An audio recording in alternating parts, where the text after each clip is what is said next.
My people, you are about to enter into the promised land. You are the second generation since we left Egypt nearly 40 years ago. As you know, your parents have not made it. It is up to you to go into the promised land. Soon, I will go the way of your parents. I will not enter the promised land with you. And so before you go, I want to leave you with a few words. You see, God has put before us two ways. The way of life and the way of death. As you enter the promised land, choose life, that it may go well with you. There are four basic points that I want to make to you now. So you may want to take out your papyrus and take some notes. I will try to remember them all, but in my age it's hard to remember. And I'm a little scared. First, you need to know that the ways of Egypt, the ways of Pharaoh, the ways of death are very powerful and very seductive. They will call you back. You must remind one another of that power and that seduction, and you must resist. You cannot do it alone. You must do this together. Second, always remember that God is working in the world to bring justice and compassion and love. Always remember what happened to Egypt as we left. And let that be a warning to you as you enter into the promised land. Cultures that oppress go against God's will, and God works within those cultures, and they will not survive. So do not oppress your neighbors or the stranger in your midst. The third point is that you always have a choice. You always have the choice to live your life in the ways of love. Love thy neighbor as you love yourself. And the fourth point. You see, this is where I forget. The fourth point is, it'll come back to me. Now, you need to remember, the fourth point. The fourth point is that you may find yourself on the theological or political spectrum of the left or the right. That doesn't matter. Anyone, no matter where you stand on this, can live out the decrees that God has given us. We may do it in different ways. But if we live this out, all of the quarrels that we've had in the past would go away, because we wouldn't have the energy for them. Now, you need to know the story of your parents. They were enslaved in Egypt. We had grown too many for Egypt, and Pharaoh was afraid of us.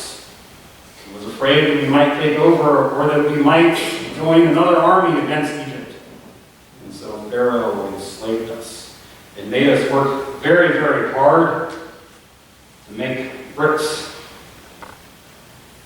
He thought that would make us tired. But if there is one commandment that we Hebrews like, it is to be fruitful and multiply. And so it didn't work. So we kept making babies and Pharaoh got upset, and Pharaoh said to our midwives, they may spare the girls, but they must kill the boys. But our midwives loved God and knew that God was a God of life, not a God of death. So they chose the way of life, risked their own lives, so that the boys might live. Pharaoh saw that this was happening, and so he said to his fellow Egyptians that if they wanted to be patriotic, and if they found a Hebrew boy, they needed to throw them into the river and kill them. Many boys died. I, on the other hand, lived. My mother spared me and put me in a reed in a basket made of reeds. That's it. And put me into the Nile. My sister Miriam followed me and saw that I was picked up by Pharaoh's daughter, who knew that I was a Hebrew, but she had compassion for me. She chose the way of life and risked her life that I may live. And so I, Moses, grew up in Pharaoh's house. I was a member of the royal family, but I always knew that I was different. I always knew that I was not quite like my brothers and my sisters. And one day I asked my mom, who am I? And she said that I was you. I was one of you. And my identity changed forever that day. Instead of seeing you as slaves, I saw you as my people. And one day I saw a Hebrew or an Egyptian taskmaster beating a Hebrew with a whip.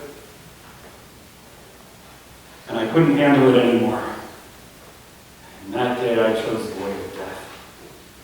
I killed that taskmaster, and I buried him in the sand. But you cannot hide from the ways of death. It will catch up with you. And the next day, I discovered that it had been found out, and so I ran. I ran as far as I could, because Pharaoh was after me. I ran to another country named Midian, where I met the high priest there, and I became the shepherd of his sheep.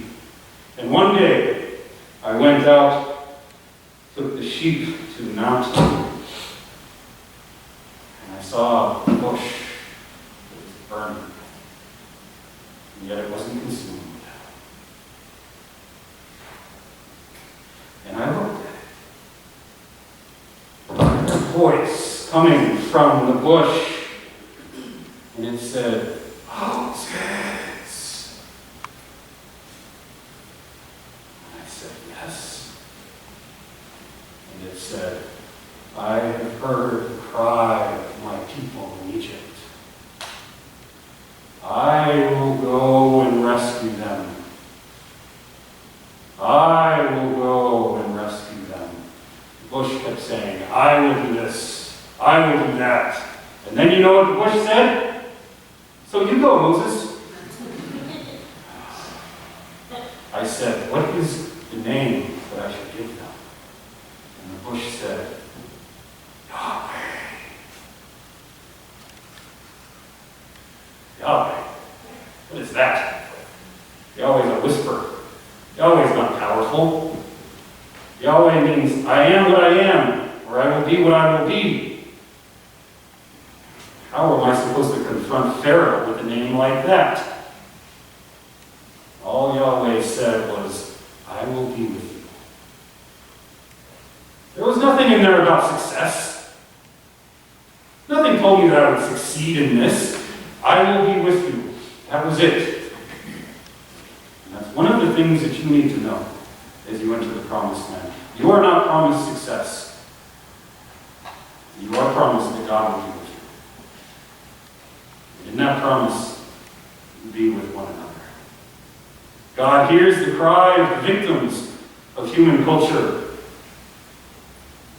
So hear the cry of one another. Listen to one another.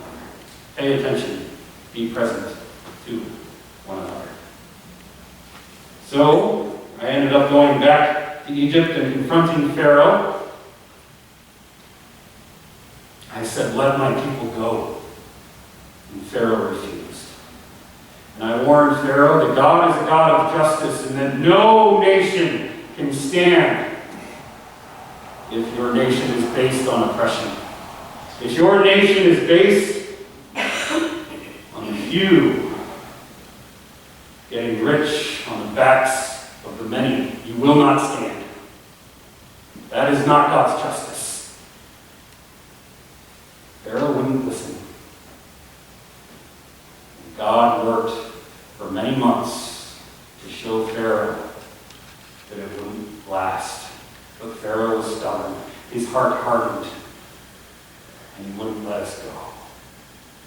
Until finally, Pharaoh's son died. Until finally, Pharaoh, who tried to kill all of the baby boys, experienced the death of his own boy. And he said, "Leave." So we left. Your parents always wanted to go back, though. Sometimes slavery is comfortable. Sometimes Pharaoh always calls you back to the ways of death. But God is calling you into the often uncomfortable way of life and love. So we continued on our journey. And we came to a mountain. And on that mountain, God gave me the 10 Commandments. And here is what you need to know about the 10 Commandments. Think of them as the anti-Egypt. Think of the 10 Commandments as the anti-death, as the way of life. Because you see, the first commandment, have no other gods before me, you may think comes from a God who is jealous. But no! Have no other gods before me means don't go back to the idols of Egypt. Because you see, Pharaoh thought that he was the son of the god Ra, the most powerful god in the world. And what Ra did was justify Pharaoh's oppression of your parents. Here's how you know if you have created an idol. If your God always justifies your self-serving desires, you know that you are worshiping the God Yahweh, if Yahweh leads you to self-giving. So have no other gods before Yahweh. The last 6 commandments are about how to live together. Honor your father and mother. Respect one another. Do not kill. Do not lie. The final commandment, do not covet your neighbor's things. Do you ever want what your neighbor has? Of course you do. It's human nature. Compare ourselves with others, but that leads to the way of death. Don't do it. Instead, follow the passage that I wrote in a little book called Leviticus, where it says, "Love thy neighbor as you love yourself." Seek the good of your neighbor. And while I was up there, your parents fell back, and God became very angry. Your parents had created an idol and were worshiping it, breaking commandments number 1 and 3. And God became wrathful and said, "I am angry with these people, let me kill them and start over with you. And I said, no, Yahweh. I reminded Yahweh who Yahweh was. I said, you are not like the gods of Egypt who kill people and oppress people. That is an idol. You are Yahweh who hears the cry of the victims. So don't make victims. To this day, I don't know if that was actually Yahweh talking to me or my own anger projected onto Yahweh. Either case, Yahweh did not kill your parents in Sodom. So I came down from the mountain and we started over again. But quarreling kept happening. The desire to go back to Egypt kept happening. And each time, God provided for us manna from heaven. Bread came down whenever your parents complained about having no food. Whenever they complained about having no water, I struck the rock and water flowed. God is with you. God will provide for you. As you enter into the promised land and enter into relationships with your neighbors and with other nations, you must always ask yourself, are we choosing the way of life, or are we choosing the way of death? There may come times when you think you need to go to war against other nations. Ask yourself if that is the way of life or the way of death.